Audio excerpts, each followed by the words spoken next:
Mainpuri Lok Sabha seat के नतीजे 2024 के चुनाव के लिए बड़ा मैसेज देंगे। सपा का ये गढ़ तय करेगा कि अखिलेश का सियासी भविष्य क्या होने वाला है। यहां परीक्षा इस बात की भी है कि डिंपल यादव विरासत को बचाने की लड़ाई में कितनी सफल होती हैं, क्योंकि डिंपल के लिए ये चुनाव सांसद बनने से बहुत आगे का है। यही वजह है कि नामांकन भरने के बाद डिंपल यादव ने चुनाव प्रचार शुरू करने में बिल्कुल देर नहीं की। डिंपल ने महिलाओं की एक सभा को संबोधित किया। मंच पर जो पोस्टर लगा था उसमें बीच में मुलायम सिंह यादव की तस्वीर थी और बाकी दोनों तरफ अखिलेश यादव और डिंपल यादव दिखाई दे रहे थे। लेकिन मैनपुरी में डिंपल यादव की राह इतनी आसान नहीं होने वाली। आज जब भाजपा प्रत्याशी का नामांकन हुआ तो भाजपा ने बता दिया कि वो इस लड़ाई को कितनी मजबूती से लड़ने के लिए तैयार है।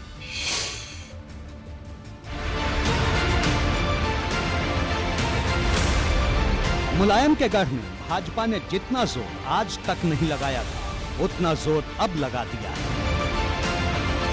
इसकी झलक देखी भाजपा प्रत्याशी रघुराज शाक्य के नामांकन में। इस नामांकन में यूपी से लेकर दिल्ली तक की राजनीति के बड़े चेहरे शामिल हुए। साथ ही कार्यकर्ताओं का विशाल सम्मेलन भी हुआ। भाजपा ने मैनपुरी में भी वही दांव चला है जो रामपुर लोकसभा उपचुनाव में चला था।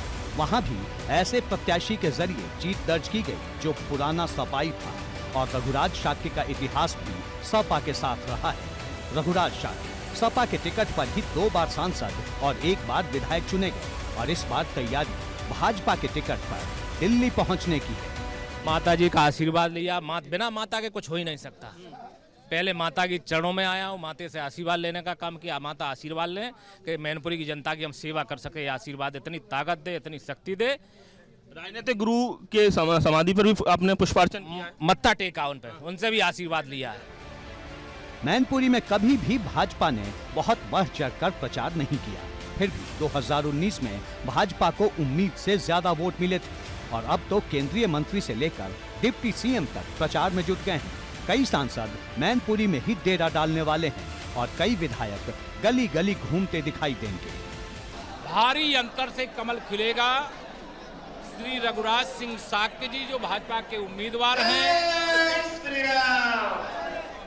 वह यहाँ से रिकॉर्ड वोटों से विजयी होकर के देश की संसद में पहुंचेंगे। आपको पता है कि जिसके पास कुछ करने को नहीं रह जाता है, ये वो पार्टियां हैं जो चुनावी पार्टियां बनकर रह गई हैं, जिनका आम जनमानस से कोई मतलब नहीं रह गया, इनका आम जनमानस से कोई टच नहीं रह गया।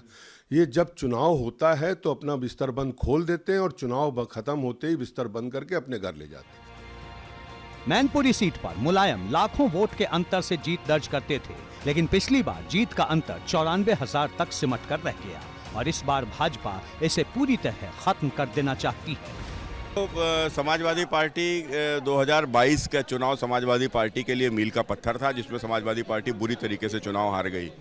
और उसके बाद में फिर आपने देखा कि जिस प्रकार से चाहे वह आजमगढ़ हो, रामपुर हो, सभी जगह समाजवादी पार्टी चुनाव अपने पुराने गढ़ों में हारी है।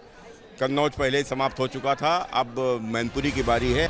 मैनपुरी के पूरे उपचुनाव में भाजपा मुलायम पथ पर चलेगी, यानी मुलायम के लिए सिर्फ और सिर्फ सम्मान दिखेगा।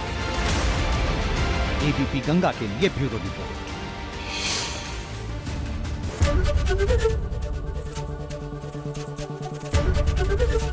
एबीपी गंगा, खबर आपकी, जुबान आपकी।